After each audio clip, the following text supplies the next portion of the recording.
Padre Dios, te damos tantas gracias porque esa canción que cantamos es una canción que se convierte en nuestra oración y en nuestra esperanza, pero también a esa canción que cantamos a este gran Dios, es una oración que está asegurada por el gran Cristo. La única manera en que podamos contemplar a este gran Dios se debe que este gran Dios se manifestó en el gran Cristo.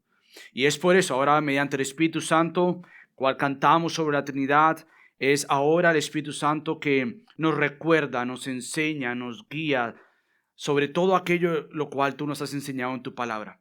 Y por eso, Dios, para verte como grande que eres, necesitamos de los ojos espirituales para ver tu palabra donde se nos ha revelado quién tú eres. Y por eso necesitamos de tu Espíritu Santo, que nos guíe, que nos muestre, que nos enseñe. Porque aparte de ti, mi Dios, no solamente no podemos hacer nada, pero no podemos entender absolutamente nada. Así que Dios, haznos el milagro, muéstranos lo que ya es una realidad en Cristo, y es que podemos contemplar tu grandeza, acercarnos a tu trono. Mi Dios, queremos verte más, porque al verte más ocurrirá el fin para el cual tú nos has creado, y es ser más como tú para adorarte a ti. En nombre de Cristo Jesús oramos. Amén. Pueden tomar asiento, familia. Mientras que pensaba en cómo introducir la prédica, surgía esta pregunta, y es: ¿qué es aquello lo cual tú dirías que desde que nacemos hasta que pasemos ya la eternidad hay que seguir construyendo en nosotros? ¿Qué es aquello lo cual tú tienes que invertir tu vida, aquello cual tú tienes que dedicarle el esfuerzo, el tiempo? ¿Qué es aquello que no simplemente te servirá aquí, pero nuevamente te permitirá crecer aquí, porque lo harás para siempre ver a aquel Dios? Bueno, a lo que me refiero es esto que nosotros llamamos, o que la Biblia llama, como carácter. Todos los jóvenes, quizás para algunos de ustedes esta palabra carácter no tiene mucho peso, y yo quiero decirte qué bueno que estés acá, querido joven, porque el carácter te va a sostener, el carácter lo necesitas. Quizás algunos ya mayores entienden lo que me refiero en cuanto a carácter, pero no importa en la edad que estemos, es aquello por el cual tenemos que seguir buscando y construyendo. Para nosotros en Gracia sobre Gracia tenemos esto bien claro. Hay ahorita clases de membresía. Quisiera poner a todos los que están tomando clases de membresía como un examen, pero mejor aún, quisiera probar a los que ya somos miembros de la iglesia, y les diría: ¿cuál es la visión de Gracia sobre Gracia? Y yo sé que todos diríamos: bueno, la visión de Gracia sobre Gracia es ver vidas transformadas por el Evangelio de Cristo para que impacten su iglesia, o su familia, su iglesia y su comunidad. Eso al final es lo que queremos hacer. Como iglesia queremos ver vidas transformadas. Queremos ver vidas transformadas por el Evangelio de Cristo. Esa es nuestra pasión. Y obviamente lo hacemos porque estamos comprometidos, creemos con la verdad de Dios, creemos la verdad de Dios. Estamos comprometidos que es la palabra de Dios la que va a transformar. Estamos comprometidos que tú has llegado a Cristo con muchas deficiencias, pero has llegado a Cristo porque precisamente necesitas que Él te sane, que Él te cambie. Entonces has llegado a una iglesia donde no nos cansamos de decir que si tú tienes ojos para ver, tú tienes que ver a Cristo siendo formado en tu vida. Es nuestro anhelo más cercano a nuestro corazón. ¿Sabes por qué? Porque estamos convencidos que obviamente todos venimos con grietas. Y como Pastor Luis decía en la clase de peregrinos, algunos estaban pidiendo más tiempo en la clase de peregrinos, y yo dije: no, solamente 10 minutos, porque sin haberlo planeado, parte 1 fue lo que vimos en peregrinos, esta es parte 2 y tiene que ver con la formación del carácter. Pastor Luis enseñaba que después de la caída, nuestra mente está entenebrecida. No ve, no piensa correctamente, se necesita de un milagro porque estamos saturados de tener una vista horizontal y no una vista vertical. Entonces, algunos de ustedes llegan acá sabiendo que hay grietas en su vida. Y quizás tú estás viniendo a la iglesia porque realmente te das cuenta: mira, sabes que yo tengo grietas en mi vida y yo quiero cambiar, necesito más de Dios porque entiendo que como estoy, no estoy bien.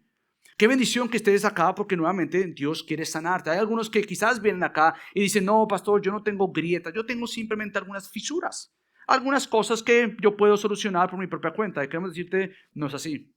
Todos tenemos grietas que Dios quiere sanar y por eso precisamente estamos convencidos que ha llegado a un lugar donde proclama de un Dios que dice ser el sanador, el que transforma. ¿Sabes por qué?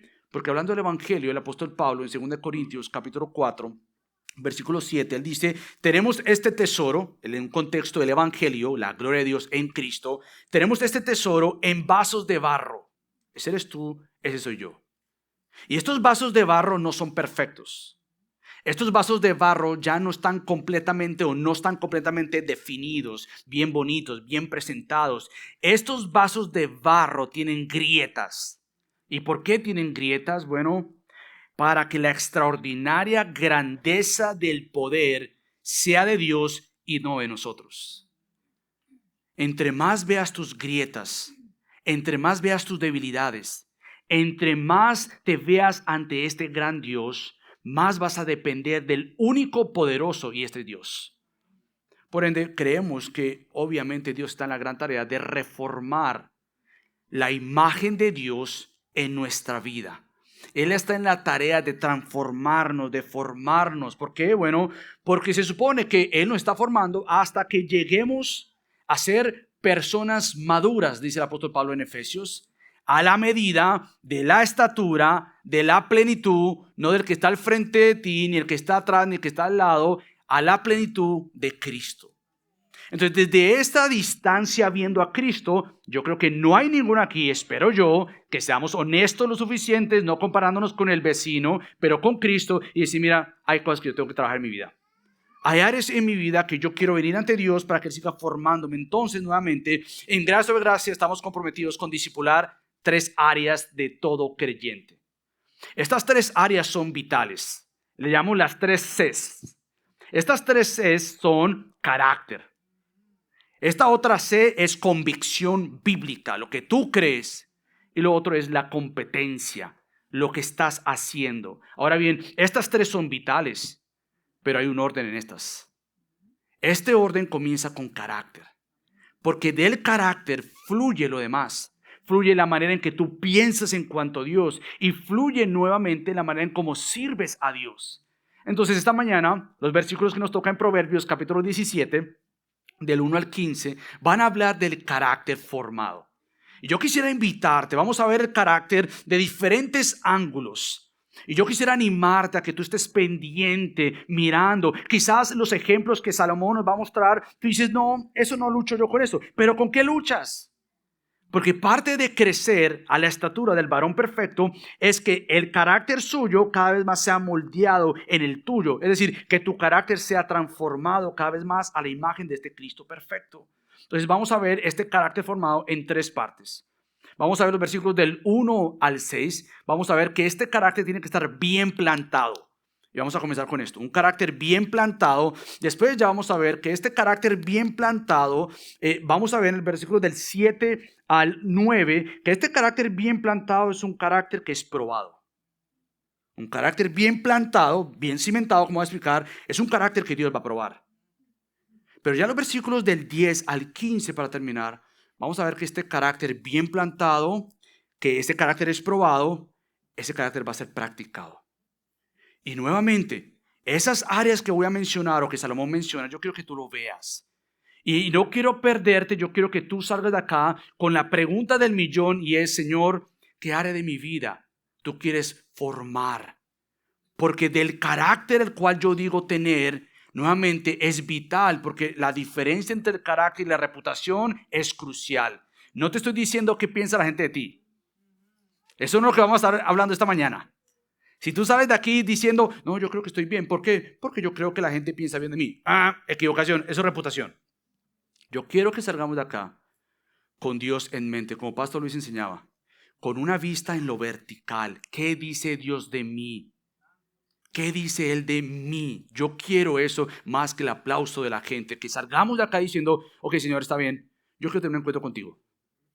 Y yo quiero ver áreas de mi vida donde al verlas delante de este Dios misericordioso, compasivo y lleno de gracia, yo venga no con las manos cerradas, sino más bien diciendo, Señor, ven y háblame, muestra. Entonces, comencemos con lo primero y es este carácter bien plantado. Los versículos del 1 al 6 dicen, mejor es un bocado seco y con él tranquilidad. Esto es Proverbios 17, versículo 1. Que una casa llena de banquetes con discordia.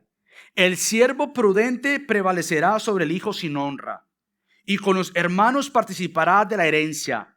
El crisol es para la plata y el horno para el oro, pero el Señor prueba los corazones.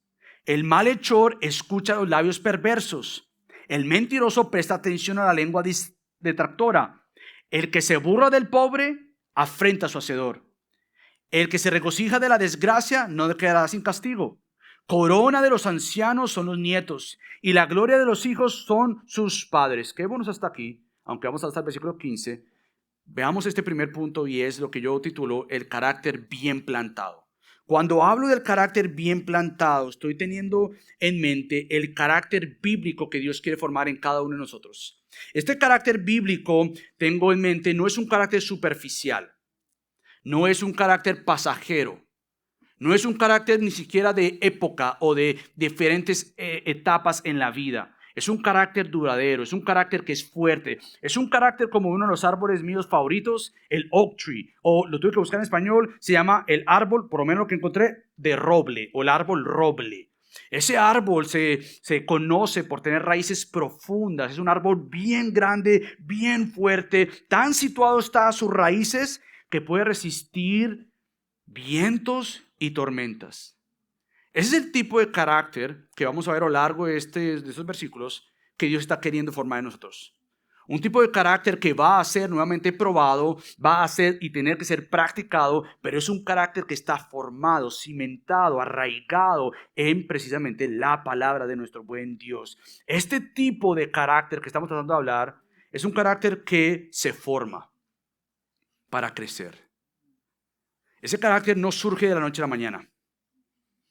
Es como decía Pastor Luis en clase, ese salmo que dice, es bueno para mí ser afligido, para que aprenda tus estatutos. Entonces el carácter es un carácter formado y tiene que ser formado nuevamente para que crezca. Pero ese carácter se cultiva para que permanezca y ese carácter se prueba para que aprenda a resistir, para que madure en su manera de lidiar con el mundo, su pecado, las tentaciones, las personas. Ese carácter entonces arraizado en la palabra de Dios, en Cristo, va creciendo y cada vez va madurando. Ahora, ¿cómo se prueba el carácter? Bueno, a lo largo de estos 6 versículos que yo acabo de leer, vemos diferentes áreas que este carácter va a ser probado para ser bien plantado. Vemos, por ejemplo, en lo económico. Luego lo vamos a ver un momentico en el versículo número 1. Está hablando de un hogar que tiene mucha abundancia. Lo económico, está bien en lo económico, pero hay lo que él llama una casa llena de banquetes con discordia. Vamos a ver qué significa esto. No simplemente esto, sino que eso también tiene que ver con los conflictos. Cómo mi carácter se manifiesta o se revela cuando hay conflictos. Quiero ver cuál es mi carácter, cómo respondes en conflictos.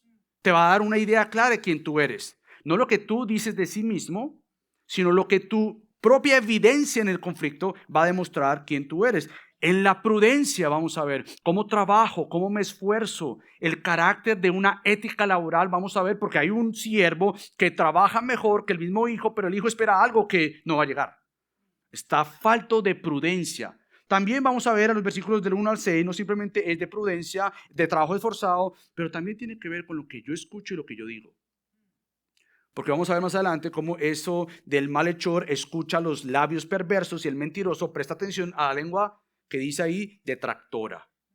Entonces mi carácter bien cimentado, bien plantado, tiene que verse con todas estas áreas que yo acabo de ver. Y finalmente vamos a ver cómo entonces el carácter bien plantado deja una herencia, deja un legado que realmente importa. Hace unos momentos en clase de peregrinos hacían esa pregunta de cómo entonces pensamos en el legado que vamos a dejar o en la herencia y decíamos cuál debe ser entonces o cómo lidiar con las tensiones de dejar un legado material o no que me tenga que enfocar en eso, pero entonces ¿en qué me tengo que enfocar? Bueno, vamos a ver un legado espiritual de un carácter probado para que entonces sostenga futuras generaciones. Esta debería ser la ambición de todo creyente. Entonces, ¿cómo se ve todo esto que yo acabo de mencionar? Bueno, lo que Dios hace es probar ese carácter. Dios prueba ese corazón. El versículo 3 lo dejó bien claro. Hay cosas que probamos para ver el valor, para ver su calidad. Bueno, versículo 3, el crisol es para la plata. Vamos a probar cuán buena la plata es. El horno para el oro. Vamos a ver si verdaderamente es un buen oro. Bueno, Dios se encarga de probar los corazones. Pero no es para que Él se informe de lo que hay en nosotros. Es para que nosotros nos demos cuenta qué hay en nosotros. Y nuevamente el carácter es aquello que está adentro. No es lo que la gente piensa de ti o lo que tú crees de ti. Es lo que Dios sí sabe que hay dentro de nosotros y se requiere la mano bondadosa de Dios para que entonces revele lo que hay adentro. Y lo mejor de lo mejor de lo mejor, y créeme que es mejor para ti, es que Dios te muestre lo que hay dentro de ti.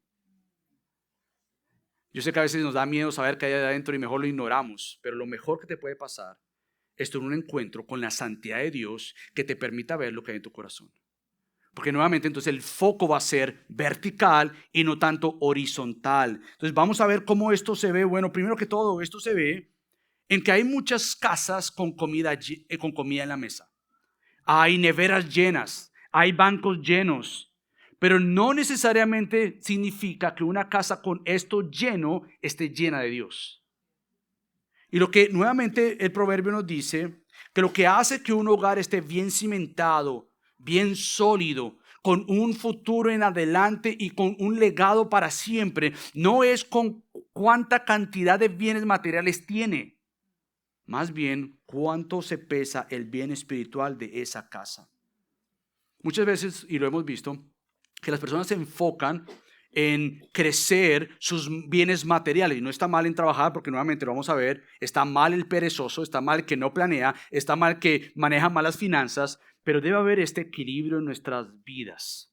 Debe haber este balance que pese más el carácter, que fomente más lo espiritual, porque es lo primario y lo fundamental, no lo material. Entonces, puede ser que esta casa dice, mejor es un bocado seco, es decir, quizás un pedazo de pan sin el aceite de oliva. Ya hablamos de comida y hambre, pero algunos dirían, no, dame el aceite de oliva para meterlo con el pan. Si no lo han probado, tienen que probarlo. Pero dice, es mejor un pan seco que entonces, y con tranquilidad, que una casa llena de banquetes, pero con discordia, con problemas. Entonces, nuevamente lo que Salomón está tratando de decir es, hay muchas veces hogares que están llenos de lo material, pero hay discordia. No está Dios en mente, no se piensa de Dios, hay un afán por lo material, pero nuevamente la experiencia nos dice que al final de los días, lo que va a sostener un hogar no es lo material. Porque hay familias con mucho dinero, pero cuando viene la prueba, no lo sostuvo el dinero.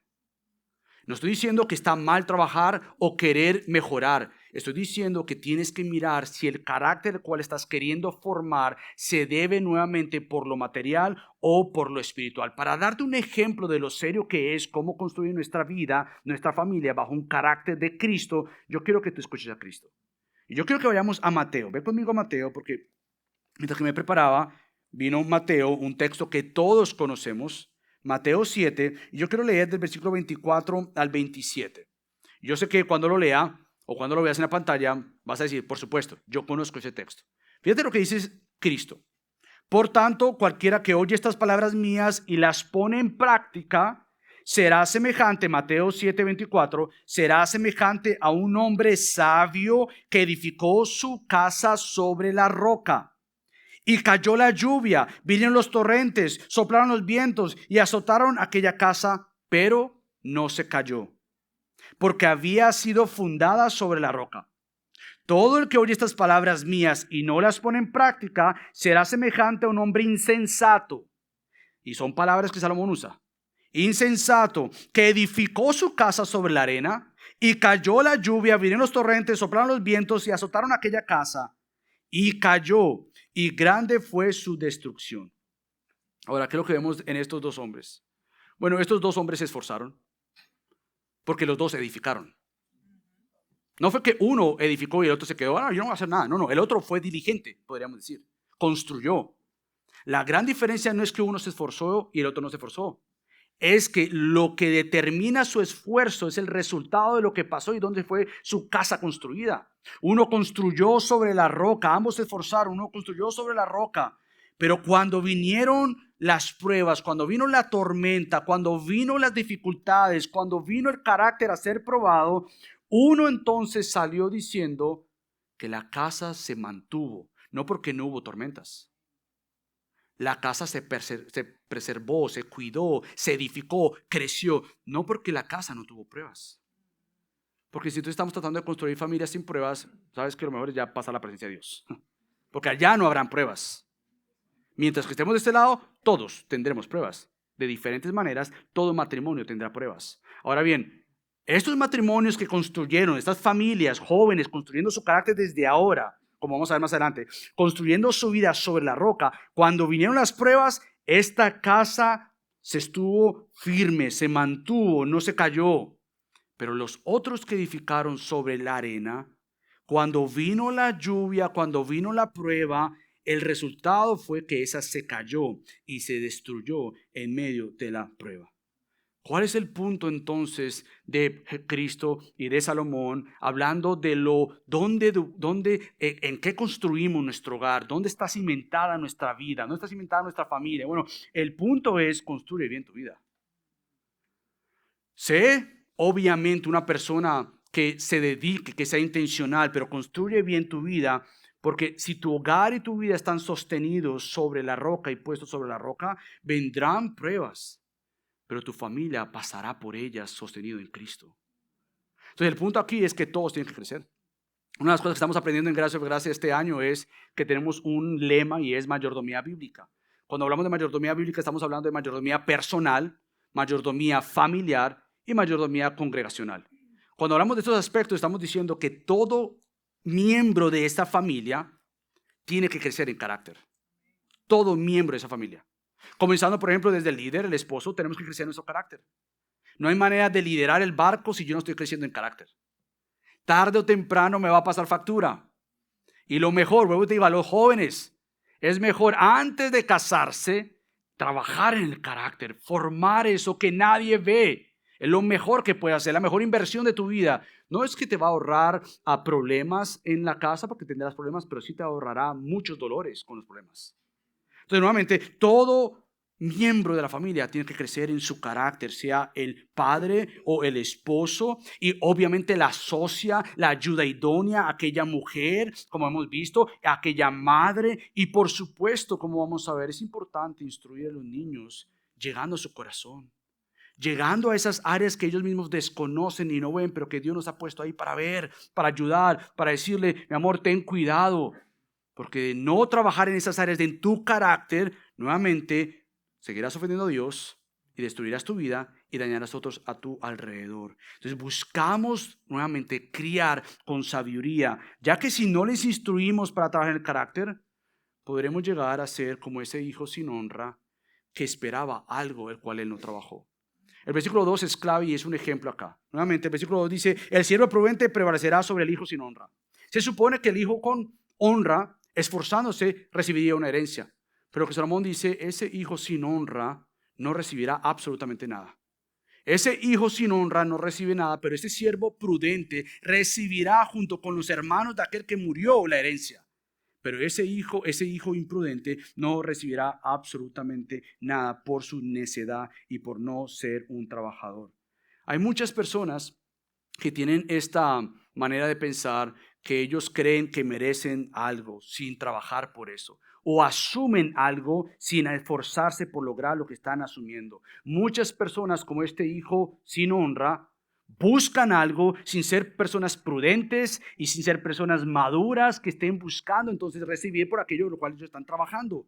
Este hijo sin honra es comparado con este siervo que es prudente, que trabajó, que se esforzó. Entonces nuevamente nuestro carácter bien plantado se ve en cómo trabajamos en lo que estamos haciendo, cómo nuestra ética laboral, cómo es nuestra manera de trabajar, cómo trabajamos, cómo nos esforzamos nuevamente, así como Dios ve nuestro corazón. Esa es la manera en que nosotros tenemos que hacer todo, lo hacemos para Él, independientemente si me están viendo o no me están viendo. trabajamos para Dios, somos gente que tiene el reino de Dios viviendo según la ética de este buen Dios, este buen Rey. Entonces se prueba el carácter, se mira la calidad de lo que hay allá adentro, y con nuestros hijos de igual manera como el Padre Celestial hace con nosotros. Un teólogo que leía esta semana dice: Dios desnuda toda pretensión y pone a prueba todos los corazones humanos para determinar su autenticidad y pureza. ¿Qué áreas de nuestra vida Dios está entonces queriendo probar para ver realmente lo que hay allá dentro de nuestro propio corazón? Ya en el caso de los versículos del 4 al 5, lo que nos damos cuenta es que este carácter se prueba en lo que escucho y en lo que hablo. ¿Qué consejo doy? ¿Qué consejo escucho? Fíjate lo que dice los versículos de 4 al 5. El malhechor escucha los labios perversos, el mentiroso presta atención a la lengua detractora. El que se burla del pobre afrenta a su hacedor. El que se regocija de la desgracia no quedará sin castigo. El contenido nuevamente de estos versículos que nos muestra es lo importante de pensar en lo que yo escucho y en lo que yo digo, que va a revelar nuevamente lo que hay adentro de mi corazón. ¿Qué es lo que me mueve de adentro a querer escuchar lo que escucho, y qué es lo que me mueve de adentro a decir lo que estoy tratando de decir? Entonces, de sabios es nuevamente saber lo que escucho, y es de sabios saber lo que yo digo que sea conforme a lo que Dios dice en su palabra. Es de sabios entonces no pretender ser sabios sin ser sabios, más bien es ser un seguidor de Cristo que busque y viva según la palabra de Dios, no según la mentira. Bueno, por ejemplo, para ponerlo en práctica, ¿cómo practicamos buscar y hablar la verdad? Bueno, unas cosas que es importante es saber cómo yo hablo de alguien más cuando estoy en lo privado. Probar mi corazón. Hay algunos que normalmente el malhechor escucha los labios perversos, el mentiroso presta atención a la lengua detractora, el que se burla del pobre. Entonces, ¿cómo hablo yo de personas cuando estas personas no están conmigo? ¿Cómo yo me dirijo a las personas cuando estoy en privado versus cuando yo estoy en público? ¿Qué consejo busco y qué consejo doy según la verdad de Dios? Y una de las cosas que va a cambiar en nuestro radar es cuando nosotros entendemos que toda la persona ha sido creada a la imagen de Dios. Por eso la advertencia del versículo 5, al final: el que se burla del pobre afrenta a su hacedor. Entonces, nuevamente, para entender nosotros cómo estamos creciendo en este carácter bien cimentado, bien plantado, tenemos que ver nuevamente a todas las personas según creados a la imagen de Dios. En el momento en que yo quite o pretenda quitar la imagen de ese individuo, no me va a importar cómo le hablo, no me va a importar cómo me refiero a esa persona, no me va a importar qué consejo doy o qué consejo recibo, porque he eliminado a Dios de la ecuación. Y como decía Pastor Luis, esto es una consecuencia de vivir en un mundo caído con mentes caídas, que tenemos una visión en lo horizontal y no en lo vertical. Entonces, es importante entender cómo yo trato a otras personas a la luz que ellos han sido creados a la imagen de Dios. Y en el versículo 6 es uno de mis versículos favoritos, ustedes ya saben, de hace 4 años para acá. ¿Por qué es uno de mis versículos favoritos? Porque habla de la misericordia que Dios tiene para con algunos. Esto es, algunos vivirán a tener estas etapas en sus vidas, otros no sabremos si viviremos a tener estas etapas de nuestras vidas. Pero no es esperar a llegar a ser un padre para prepararme a ser padre. No es ni siquiera llegar a ser un esposo para saber que soy ser un esposo. Y mucho menos es llegar a pensar que cuando yo sea abuelo aprenderé a ser abuelo. Yo me preparo desde hoy. Y por eso que hablamos de carácter. El carácter, nuevamente, Salomón termina esta primera sección, el versículo 6, diciendo que realmente el legado más importante que yo dejo a los que siguen pos mí es precisamente un legado que muestre lo que yo he creído en este Dios santo. Corona, dice el texto 6, de los ancianos son los nietos y la gloria de los hijos son sus padres. Este legado que muy pocos pueden disfrutar. Es una de las cosas que yo oro y le pido a Dios que me conceda, si Él quiere, que yo pueda ver mis nietos. Yo no sé. Pero independientemente si llegaré a tener nietos o no, o si los veré, yo quiero ser un hijo obediente en la etapa en la cual yo estoy. Y parte de tener un carácter bien cimentado, bien plantado, es que tú y yo nos preparemos desde ahora. No esperando a casarme para saber qué es ser un esposo o una esposa. No esperando a tener hijos para saber qué es ser un padre o una madre. Y no esperando a ser un abuelo para saber qué es ser un abuelo. Es sabiendo que nuevamente lo que yo le puedo dejar a cada persona en cada etapa en la cual yo esté, sea soltero, casado, con hijos, padre o abuelo, es lo mismo. ¿Sabes qué es eso? Carácter. Un legado que transforma, un legado que dice, está bien, no me dejó, por así decirlo, herencias, casas, lo que sea que todavía puedas dejar a tu familia, pero me dejó una cosa. Esa mujer o ese hombre llamó a mi papá, llamó a mi mamá, mi abuela o mi abuelo, me mostró una cosa. Cómo se vive para Cristo. Cómo ese individuo creció, me mostró, me habló, me enseñó que es mejor vivir para Cristo, es mejor crecer. Entonces, una de las cosas que decimos en Gracia de Gracia, y lo dije el domingo pasado, que queremos gente con canas en Gracia de Gracia. Dijimos que por favor es una gran bendición tener hombres y mujeres con canas. Bueno, ¿sabes por qué? Porque hay otros, como yo dije el domingo pasado, que necesitamos preguntar a otros. ¿Cómo se hace para llegar a la edad que esta persona tiene, en la etapa en la que esta persona tiene? ¿Cómo se hace? Entonces, nuevamente, ¿cómo lo hacemos? Bueno, así como tú te preparas para practicar un nuevo deporte, o tomar un nuevo hobby, o empezar un nuevo trabajo, tú tienes que educarte y prepararte para saber cómo es vivir según en la etapa en la cual tú estás. Pregúntale a otros a tu alrededor, ora, equípate, lee libros, escucha de alguien más que te pueda ayudar e instruir para saber cómo se vive según esa etapa en la cual tú estás. Escucha consejo, pero escucha buen consejo. Pregúntale a otros a tu vida, inviértete en mí, yo quiero conocer, quiero pasar más tiempo con otros. Nuevamente, ¿por qué? Porque esto te dejará un horizonte del cual tú quieres seguir. Te dejará un ejemplo. Busca en medio de la congregación personas que hayan sido maduras, que no sean perfectas porque no las hay, pero que sean humildes, enseñables y reconozcan que se han equivocado, pero que han aprendido. Esas personas son las que nosotros aquí alrededor estamos diciendo, yo quiero aprender. Entonces, nuevamente, si corona de los ancianos son los nietos y tú estás en esa época en tu vida, ¿cómo te preparas para ser un abuelo que realmente instruya en la verdad, que deje un legado? Una de las cosas que yo siempre recuerdo hasta el día de hoy, es una gran bendición, porque mi abuelito todavía está vivo, es recordarme cuando yo me quedaba en casa de mis abuelitos, sonaba donde mi abuelita calentaba el agua y me despertaba obviamente y medio dormido yo siempre salía a la cocina y mi abuelita estaba haciendo el desayuno, pero inmediatamente yo giraba hacia la sala y ahí estaba ¿quién? Mi abuelito. ¿Y qué estaba haciendo mi abuelito? Leyendo su Biblia. Es una de las cosas que nunca me cansaré de dar gracias a Dios, porque tengo en mi abuelito un ejemplo de un hombre que leía su Biblia. Y obviamente mi abuelita lo hacía también.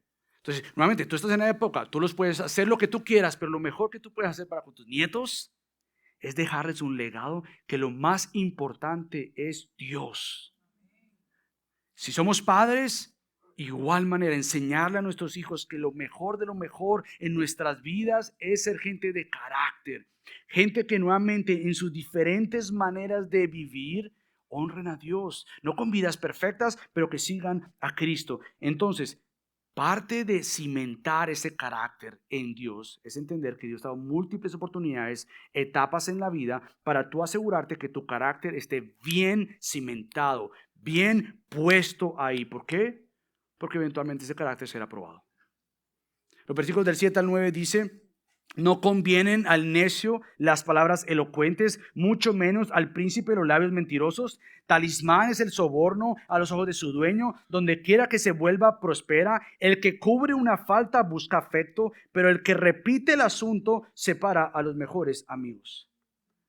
¿Qué quiere decir esta próxima sección y es el carácter probado? Bueno, si seguimos viendo que el carácter bien formado es aquel que es bien plantado, vendrán entonces oportunidades de Dios para probar y madurar ese carácter.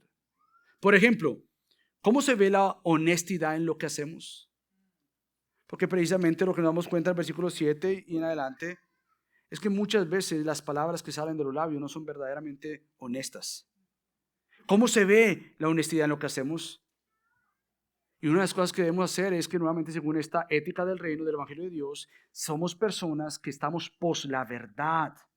Queremos vivir según la verdad, queremos compartir la verdad, queremos trabajar en pos de la verdad y queremos ser formados según esa verdad. Y Dios no simplemente nos ha dado un libro que el cual dice la verdad, Dios quiere ver hijos conforme a la verdad. que sean transformados según esa verdad. No conviene de insensatos, dice el versículo 7, pretender algo, pretender que son muy sabios cuando en realidad son necios. De igual manera, no es verdadero y no corresponde de cristianos que decimos seguir a Cristo y vivir mentiras. No es de Dios eso. Pero esta mañana le mandaba un texto al grupo de los líderes y les decía que Dios me mostró en mi devoción esta mañana en Ezequiel 36 que hay una cosa que Dios le encanta hacer a lo largo de la palabra y es mostrar que todo lo que Él hace lo hace por su nombre. Y qué bendición ver que Dios no va a comprometer su carácter. Qué bendición que cuando aún fallamos en no vivir la verdad o según la verdad, Dios no dice, bueno, es tu problema. No, es mi problema. Porque tú dices ser un seguidor mío y no estás viviendo según lo que tú dices que yo digo. Por ende, mi bien mayor para contigo es mostrar que mi nombre no se negocia. Mi gloria no la doy a nadie. Por ende, qué bueno ser encontrados por este Dios para entonces seguir siendo más como Él. Entonces, es un tema de fe a la final. Es decir, el no decir mentiras es un tema de fe. Y es un tema de fe porque tengo que creer que la verdad de Dios es mejor que cualquier media verdad que diga. Media cierta cosita que yo puedo medio decir por ahí. Dios dice, eso no es cierto. Eso no te va a llevar ningún bien. Más bien nosotros somos gente, como yo acabo de decir, de la verdad. Y somos libres por el Evangelio. ¿Sabes para qué? Para vivir verdaderamente una vida plena según la verdad de Dios. En el momento en que nosotros creamos cada vez más a Dios, que vivir según la verdad de Dios es mejor, entonces dejaremos de creer que yo puedo decir ciertas cositas para ahí para negociar, cuando en realidad no estoy siendo honesto. Es bueno ser honesto delante de Dios. Por ejemplo, ¿cómo un cristiano debe trabajar? Versículo 8 lo dice claramente. Talismán era una piedra que se usaba para el soborno, a los ojos de su dueño, donde quiera que vuelva, prospera. Creo que quiere decir esto. Bueno, nosotros no tenemos nada que ver con el engaño. No tenemos nada que ver con la manipulación o el soborno. No trabajamos manipulando, no trabajamos sobornando a alguien. Estas cosas nuevamente son contrarias al Evangelio de Cristo. ¿Sabes por qué? Porque en Cristo no hay mentiras. Cristo no engaña a nadie. El Evangelio de Cristo no es manipulación de Cristo para con la gente. El Evangelio de Cristo no busca sobornar a nadie. Ese no es el Evangelio de Cristo. El Evangelio de Cristo son las buenas nuevas de la persona de Cristo, que vivió perfectamente, que murió perfectamente, que fue resucitado por el Padre y que está sentado a la diestra del Padre para que pecadores como nosotros, según guiados por el Espíritu Santo, nos arrepintamos de nuestro pecado y creamos en Cristo como Señor y Salvador. Y en nada de esto se encuentra algo mentiroso. Todo esto es claro, todo esto es verdadero y por ende nosotros como discípulos de Cristo tenemos que poner a un lado todo engaño, toda manipulación, todo soborno. Más bien cuando trabajamos lo hacemos bien.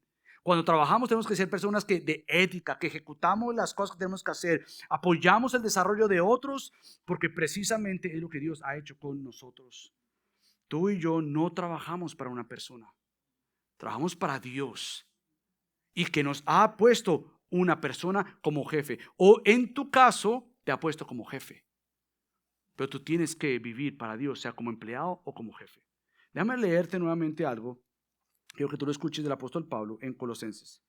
Para que tú veas cómo es que es la dinámica entre un empleado y un jefe que honran a Dios. El que trabaja para Dios sin manipulación, sin engaño, sea como jefe o sea como empleado. Fíjate lo que dice Colosenses capítulo 3.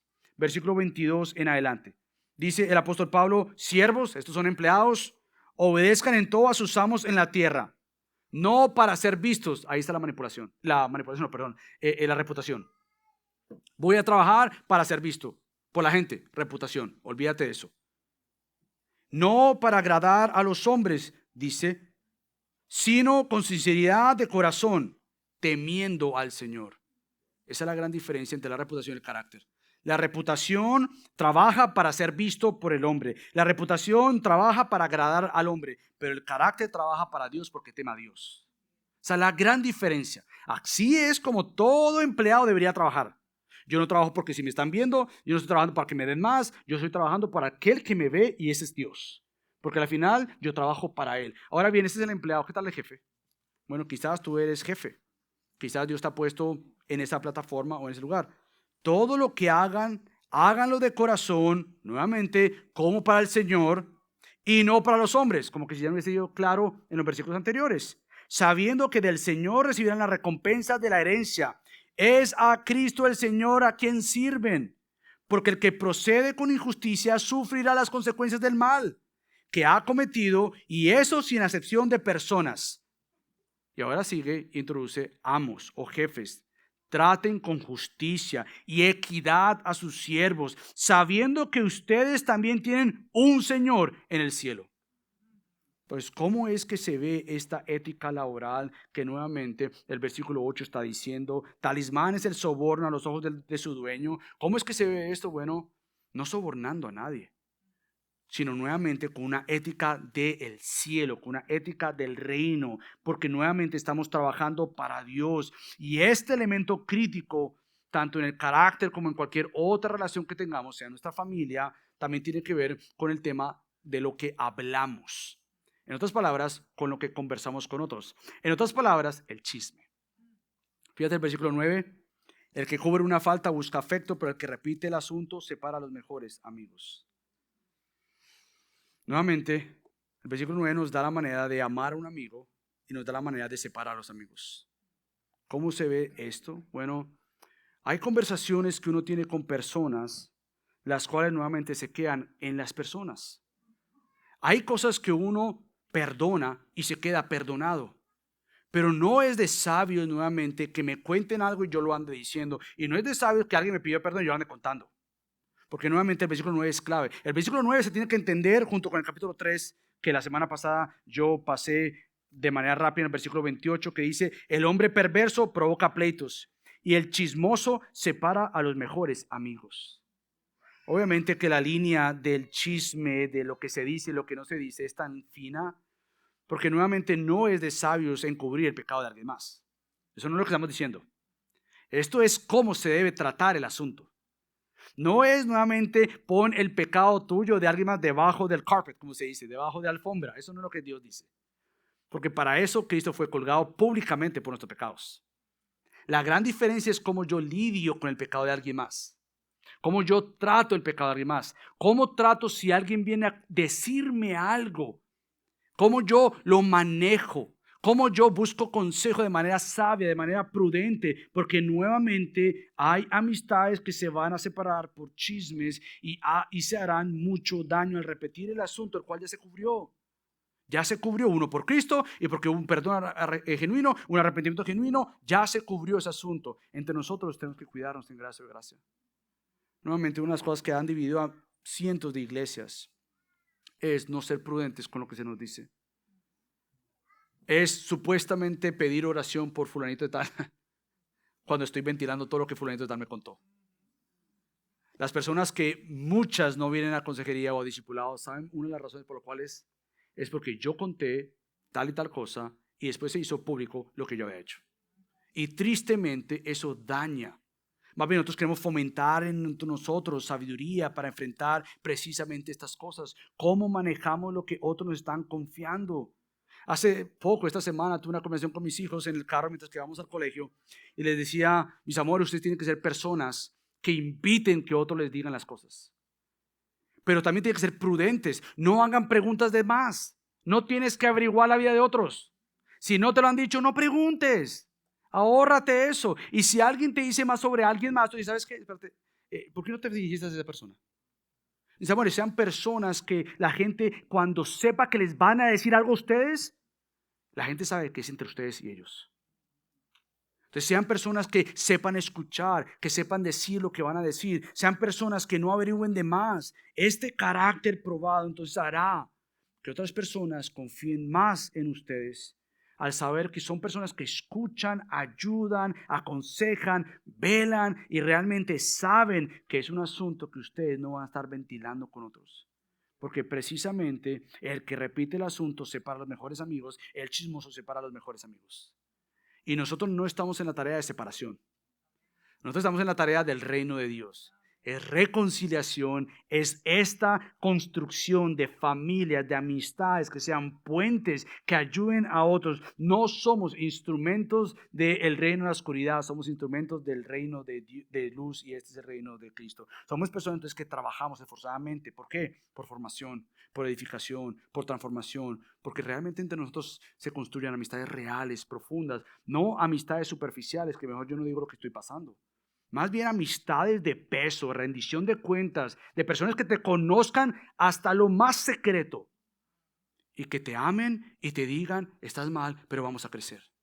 Esas son las amistades que queremos fomentar entre este rebaño llamado gracia sobre gracia. En vez de fomentar más dolor por el pecado, vamos a buscar ayudarnos unos entre nosotros. Entonces es un carácter que va a ser nuevamente probado, pero entonces nuevamente va a ser un carácter que va a ser practicado. Fíjate lo que dice el versículo del 10 al 15. La reprensión penetra más en el que tiene entendimiento que 100 azotes en el necio. El rebelde solo busca el mal, y un cruel mensajero se enviará contra él. Mejor es encontrarse con una osa privada de sus cachorros que con un necio en su necedad. Al que devuelve mal por bien, el mal no se apartará de su casa. El comienzo del pleito es como el soltar de las aguas. Deja pues la riña antes que empiece. El que justifica al impío y el que condena al justo, ambos son igualmente abominación ante el Señor. ¿Qué es lo que vemos en este último punto sobre el carácter practicado? Bueno, son dos cosas. Según un teólogo, Walke dice que estos versículos están situados de dos maneras. Los versículos 10, 12 y 14 nos dicen cómo responder ante el necio. Versículos 10, 12 y 14, cómo yo debo responder ante el necio. Y los versículos que están en medio, el 11, el 13 y el 15, nos dicen cómo confiar en la retribución del Señor. Es decir, cómo yo respondo ante un necio y cómo no busco cambiar al necio. O cómo busco traer justicia por mis propias manos ante el necio. Es decir, yo te doy un consejo, si es que es una persona, este es el necio, cómo lo trato, pero al final ese necio tiene que verse con Dios, no conmigo. Entonces, ¿cómo yo en maneras que pueda ayudo, pero en otras maneras digo entrego? Yo no me voy a vengar, yo no voy a tomar esto en mis cuentas, yo entrego a Dios. Entonces, quiero que lo veamos para entender precisamente cómo nosotros respondemos a los necios. Principalmente cómo respondemos a aquellos que están en necedad, pero quieren ser prudentes. Queremos buscar personas que aunque estén en hábitos de necedad, querramos ganar sus afectos porque queremos ver que tienen entendimiento. Estamos buscando detrás de ese individuo que tenga ojos precisamente para ver que tiene que crecer. Este individuo tiene que seguir creciendo, tiene que escuchar. Este que es prudente aún en medio de su necedad, quiere escuchar, quiere aprender. No que ya llegó, pero aunque ha pecado, sigue siendo una persona que en su prudencia quiere crecer. Sabe que está mal, pero quiere escuchar, quiere aprender. Pero aquel que en su necedad ni siquiera quiere escuchar, vendrán consecuencias serias a su vida y severas por su necedad.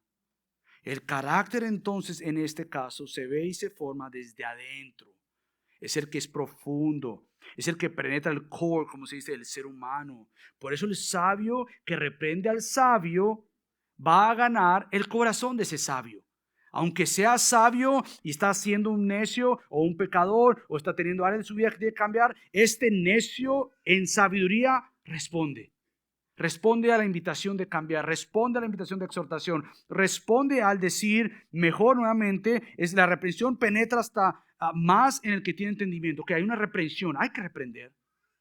Obviamente somos una iglesia que creemos que el pecado no tiene que esconderse, el pecado no tiene que ser minimizado, el pecado tiene que ser enfrentado. Es una manera de reprender, porque al final lo que estamos buscando es que ese individuo luzca más como Cristo. La reprensión no es para matar a la persona, la reprensión es para ayudar al individuo. Es para que nuevamente pueda ver su área de debilidad y pueda crecer. La reprensión entonces llega a este corazón que supone que es sabio, aún en áreas de su necedad, y dice, yo quiero cambiar. Pero hay otros nuevamente que en su necedad no quieren cambiar, no quieren ver a Dios. Y dice Proverbios, el necio aún necesita corrección corporal por su dureza y terquedad a la palabra sabia. Hay azotes que tendrán que venir ante el necio. Y nuestra oración es que Dios nos guarde esa necedad. El punto entonces es a quién estamos aconsejando. Y tú tienes que discernir en medio del consejo. Tienes que mirar con quién tú estás hablando y quién tú eres. ¿Soy yo un necio ¿O soy yo un sabio que escucha y sigo más a Cristo en mis áreas de necedad? Porque precisamente la disciplina es importante. Hablando a los padres, dice otro teólogo, la disciplina moderada del niño en formación, en contraste con el castigo severo y pleno por la mala conducta, le enseñará sabiduría. Si el joven acepta la enseñanza de este sabio, se librará del dolor de corazón mencionado en el resto de todo esto que acabamos de mencionar. El punto nuevamente es saber cómo disciplino y a quién yo estoy disciplinando. Es un ejemplo claro de sabiduría familiar o de sabiduría de nuestra crianza de nuestros niños. Cómo yo disciplino, cómo yo exhorto, cómo yo velo por el corazón de estos muchachos. Con Gaby estábamos hablando con nuestros hijos hace poco y diciendo, miren, créanme, ¿qué es más fácil para nosotros? Ay, comporten como quieran. Es mucho más fácil para mí. Decir, si quieren hacer eso, vayan, háganlo. Chao, déjenme en paz. Eso sería mucho más fácil. Para tanto para mami como para papi. Pero ¿qué es más prudente? ¿Qué va a honrar más a Dios? El instruirles a ustedes, en formarles a ustedes, que ustedes sean personas sabias, que crezcan, que amen cada vez más a Dios. De igual manera lo debemos hacer entre nosotros. Sería mucho más fácil ignorar tu pecado que tú ignores mi pecado. Pero una comunidad de gracia es una comunidad que quiere crecer, que quiere velar, que quiere ayudarse, que no quiere quedarse así como está. Es una comunidad que quiere cada vez más crecer como Dios. Pero ¿qué pasa cuando la persona no escucha y no quiere cambiar y sigue siendo un necio? Bueno, tú le entregas a Dios. Es claro que en los próximos versículos el sabio descansa que al final el necio tendrá que dar cuenta a Dios. No es a ti, no es a mí, es a Dios. Ese individuo responderá al Señor, que Dios mismo se encarga de traerle consecuencias. Por ejemplo, en el versículo 11 dice, el rebelde solo busca el mal, el cruel mensajero se enviará contra él. Muchos teólogos dicen que este cruel mensajero es lo que Dios vemos en el Antiguo Testamento y es que Él envía el ángel a matar. Vendrá la muerte. Hay consecuencias serias que nuestro pecado serio trae sobre nuestras vidas. Y por ende a veces minimizamos nuestro pecado porque no entendemos que las consecuencias son serias. No simplemente es que vendrá la muerte, como dice en este caso. Muchas veces nuevamente este necio que no escucha consejo va a responder en áreas de su vida con gran tristeza sobre su vida. No recibirá reprensión, pero vendrán consecuencias. Tanto es así que nuevamente dice que es mejor encontrarse con una osa privada de sus cachorros. Ya se imaginan esa imagen, ¿no? Yo he visto videos sobre esto y no es nada bonito. La osa no anda diciendo, ay, por favor, deme a mis cachorros. No, ella no razona, ella no piensa. Una osa sin sus cachorros, y más si se ha dado cuenta que se lo han quitado, va a responder con severa agresividad. No es fácil. Bueno, dice Salomón, es mejor encontrarse con esto que con un necio en su necedad. A veces nosotros queremos cambiar a las personas que son necias en su necedad. ¿Cómo te va? No te va a ir bien. No es que a mí no me importa y haga lo que usted quiera. No, pero es entregar a Dios, es confiar en Dios. Y más importante que esto es no pretender que vamos a tomar el control en nuestras manos y mucho menos la venganza en nuestras manos. Cuando tú lees el Nuevo Testamento está repleto, como por ejemplo, de consejos de Pablo en Romanos 12, versículos del 17 al 21, que dice, la venganza del Señor es del Señor. No tomen venganza por sus manos, traten de mantener paz, pero no busquen la venganza por sus propias manos. Es más, Pablo también dice, hagan el bien a todos, especialmente a los de la familia de la fe. Entonces, es mejor saber con quién me estoy enfrentando y es mejor saber cómo yo voy a detener. Tanto es así que Salomón también dice que es sabio guardarse de ira. Es sabio no entrar en un conflicto. Fíjate lo que dice el versículo 13, el 14, el que comienza el pleito es como el soltar de las aguas. Deja pues la riña antes que empiece. Yo creo que el problema nuestro no es empezar problemas. El problema nuestro es manejar esos problemas y cómo frenarte en los problemas. Somos expertos en entrar en una riña, en un conflicto y entrar ahí, pero es de sabios el que dice, vamos a frenar, no voy a llegar a ningún lado con esto. El necio persiste en su necedad y en su ira descontrolada y nuevamente nosotros tenemos que aprender cómo frenarnos, cómo tener dominio propio, cómo no entrar en estas riñas con necios que al final no me va a ir nada bien. Entonces es de sabios pensar, frenarse, buscar la solución. Este carácter formado en nosotros entonces es aquel que sabe cuándo voy a callar. No es que siempre voy a callar, pero hay momentos donde la circunstancia me dice, mira, ahorita no voy a hablar nada. Porque de hablar ahorita no me va a escuchar y se va a volver un problema mayor. Este sabio es callar, pero no es de sabio vivir callado. Porque llegará un momento donde, nuevamente, el carácter formado que no teme al hombre, teme a Dios, tendrá que decir si hay algo que está ofendiendo a Dios. Y tiene que decirlo. Porque entonces buscarás nuevamente el favor del hombre y no el favor de Dios. Es sabio entonces saber cuándo callar, pero también es sabio saber cuándo voy a hablar. Cuándo voy a hablar, y también es sabio decir cuándo voy a escuchar. Y también es sabio decir cuándo voy a esperar. El tema no es entonces evitar los conflictos. Es aprender a lidiar con el conflicto de una manera bíblica. Y eso nuevamente, entre más se cultiva ese carácter, según Cristo, ese carácter que te va a formar y ser más como Cristo, entonces nuevamente vas a empezar a vivir según lo que Cristo dice. Al final, el que justifica al impío y el que condena al justo, ambos son igualmente abominación al Señor. El texto termina nuevamente diciendo, cada uno se enfrentará al Señor. Por eso nosotros con urgencia decimos a toda persona, mira, el problema mayor tuyo es con Dios, no con nosotros. Tu problema no es con otro ser humano, por más que tú hayas ofendido a otro ser humano o ese ser humano te haya ofendido a ti. El problema mayor tuyo y mío se encuentra con Dios. Es de verle a Él, es de buscar esperanza en Él, es de buscar nuevamente que Dios sí desea que nosotros entremos en maneras de solución de un conflicto, de nuevamente venir a Él, de vernos primero nuestro pecado antes de enfrentar a alguien con su pecado, de arrepentirnos, de buscar ser humildes ante Él, con la verdad de Él y en amor lidiar con el pecado. No buscamos entonces convencer a alguien porque no lo podemos hacer. Lo que sí queremos hacer es por medio del Espíritu Santo ser agentes que busquen reconciliación, ser agentes que nuevamente quieran ver a Dios exaltado y glorificado, que puedan entonces integrar un perdón verdadero, como también puedan pedir perdón verdaderamente. Entonces todo esto de carácter se ve en todas estas áreas de nuestra vida, porque nuevamente a Dios le interesa lo que somos, porque Él mira nuestro corazón. Nosotros entonces decimos que cuando una persona crece en carácter, eso se va a ver en todo lo demás. Se va a ver en cómo tú crees en cuanto a Dios, cómo estás estudiando en cuanto a Dios, pero también se va a ver entonces cómo tú compartes de este Dios y cómo entonces tú eres competente en las demás áreas de tu vida. Si quieres trabajar en lo otro y olvidando el carácter, quizás vas a ser eficiente en lo que haces, pero sin un carácter tarde o temprano eso se va a caer. Porque el buscar ser algo que no eres, como Pastor les enseñaba esta mañana, nuevamente eso es buscar reputación. Y tarde o temprano, si estás construyendo tu vida bajo la reputación, mira, va a caer. Y lo mejor que te puede pasar es entender que tú y yo no estamos detrás de una buena reputación por el hecho de tener una buena reputación. Estamos detrás de un carácter cristocéntrico porque Dios se encargará de la reputación. Y de esa manera crecer en este ámbito. Entonces decimos, bueno, Dios forma en nosotros un carácter que esté bien plantado, que al momento de ser aprobado pueda entonces practicar un corazón que sea conforme al carácter de Cristo. Y para eso, querido amigo, tú necesitas a Cristo. Lo menos que queremos es que tú salgas de este lugar y pienses y asumas que el trabajo del carácter se toma en tus propias manos. Tú comienzas a trabajar en tu carácter cuando reconoces que necesitas a aquel que cambia tu carácter, que perdona tus debilidades, que perdona tus pecados. Entonces tú necesitas a Cristo. Sin Cristo no puedes ver a Dios. Sin Cristo no hay cambio verdadero. No son en tus fuerzas. Cristo es el que más está interesado en formar una comunidad llena del carácter de Cristo. Porque de esa manera entonces no simplemente va a transformar tu vida, vas a impactar tu familia, tu iglesia y tu comunidad. Así que acompáñame a orar.